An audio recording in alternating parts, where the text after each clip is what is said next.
சிம்சோனுக்கு என்னென்னா, நம்ம மேலே பெரிய அபிஷேகம் இருக்குது, நம்ம நியாயாதிபதி ஊழியம் செய்கிறோம், நஸ்ரே விரதம் இருக்குது, அதனால் எந்த மாதிரி ஜனமாக இருந்தாலும் நம்ம தூக்கி சாப்பிட்றலாம், என்ன பெலிஸ்தர்கள் தானே அப்படின்னு சொல்லி ரொம்ப அற்பமாக எண்ணிட்டு தான் போனது.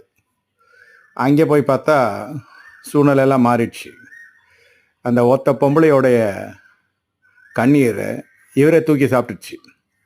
சிலர்லாம் அப்படி தான் தோற்றத்தின்படியோ உருவத்தின்படியோ அவர்களுடைய வெளிப்புற தோற்றத்தை வச்சு நீங்கள் எடை போட்டு அற்பமாக எண்ணிட்டு வாழ்க்கையில் பெரிய தீர்மானம் எடுத்துடாதீங்க.